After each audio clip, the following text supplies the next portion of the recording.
Ein ganz besonders tragisches Flugunglück ist das Thema unserer heutigen Folge. Denn bei dem Absturz im Camper See kamen im März 1945 neben der Crew und den Betreuern insgesamt über 70 Kinder ums Leben. Kinder, die auf der Flucht waren, die erst wenige Minuten vor dem Unglück von ihren Müttern getrennt wurden und einer sehr ungewissen Zukunft entgegensahen.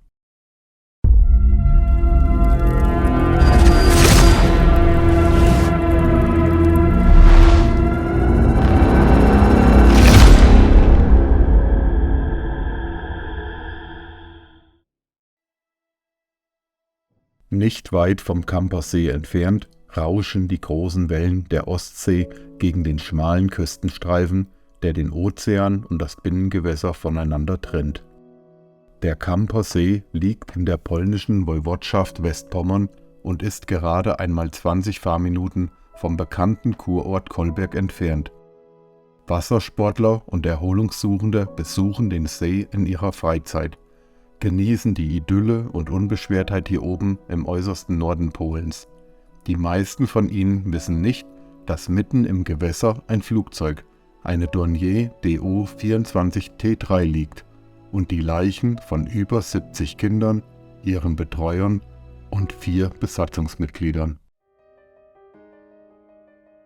Es ist das Jahr 1945. Die deutsche Wehrmacht, seit 1941 im Deutsch-Sowjetischen Krieg, kennt seit vielen Monaten nur noch eine Richtung, den Rückzug.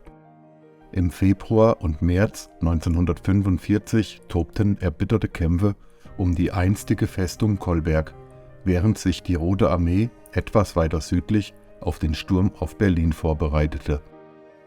Vor sich her trieben die Russen einen gewaltigen Flüchtlingsstrom Richtung Westen, der immer am Strand entlang schließlich den Campersee erreichte.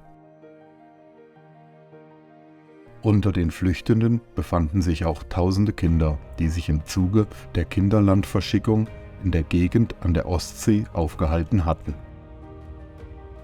Am Campersee hatten die Nationalsozialisten bereits in den 30er Jahren eine Militärbasis errichtet, ausgestattet mit Wasserflugzeugen zur Seenotrettung.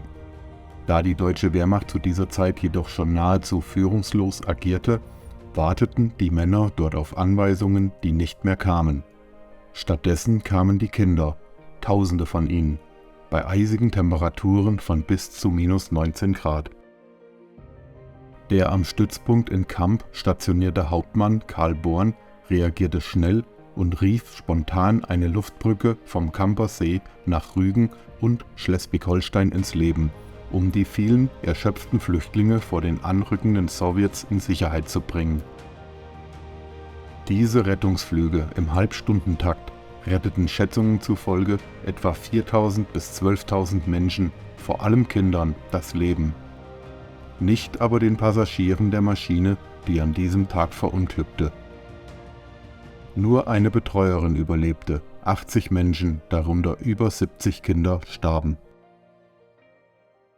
Die Dornier Do-24 war ein dreimotoriges, hochseefähiges Fernaufklärungsflugboot, das zwischen 1937 und 1944 produziert wurde. Ursprünglich für die Niederlande gebaut, wurde es bis in die 70er Jahre vor allem zur Seenotrettung eingesetzt. Noch heute befindet sich eine modernisierte Do-24 ATT im Einsatz. Am 5. März 1945 herrschte Hektik und Panik. Die Besatzungen der insgesamt 12 am Wasserflugplatz Kamp stationierten Dornier versuchten unter Hochdruck so viele Kinder wie möglich auszufliegen. Die ersten Panzer der Roten Armee befanden sich bereits in unmittelbarer Nähe zum See. Und obwohl dieser Maschinentyp lediglich zugelassen war für eine Passagierzahl von 12 bis 16 Personen, wurden die Maschinen so stark belegt wie nur irgendwie möglich und starteten mit 60, 70, ja sogar über 80 Personen an Bord.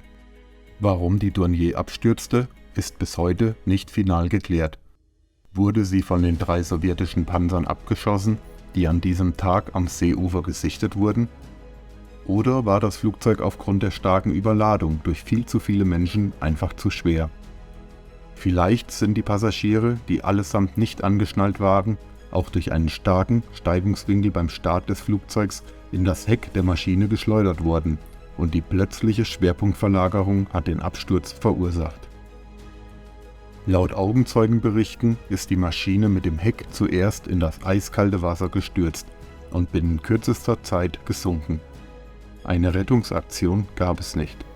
Eine solche wäre unter den vorherrschenden Gegebenheiten wohl auch aussichtslos gewesen. Doch auch eine Untersuchung des Vorfalls fand nie statt, bis heute nicht. Bis zum heutigen Tag wurden weder das Wrack der Dornier noch die darin befindlichen Leichen geborgen. Nach dem Krieg wird der See zunächst militärisches Sperrgebiet und nach der Wende hatten die Polen wenig Interesse daran, Deutschland durch weitere Nachforschungen in eine Opferrolle zu bringen. Die Leichen der Kinder vom Camper See liegen bis heute unter seinen Wellen. Erst im Jahr 2001 wird der See wieder zugänglich.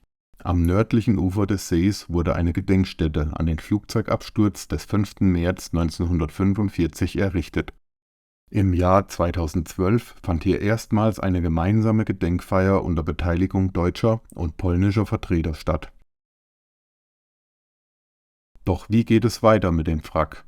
Zwar ist das Wasser an der Absturzstelle nur wenige Meter tief, doch die Sicht ist katastrophal schlecht und das Wrack ist mittlerweile unter vielen Metern Sedimenten und Schlick begraben. Eine Bergung wäre sehr teuer, die Gelder und das breite Interesse daran fehlen. Wassersport am Camper See wird bis heute auf einem riesigen Kinderfriedhof betrieben. Bis zu einer möglichen Bergung in der Zukunft bleibt der See somit ein Naherholungsgebiet für jene, die seine Geschichte nicht kennen oder sie ignorieren.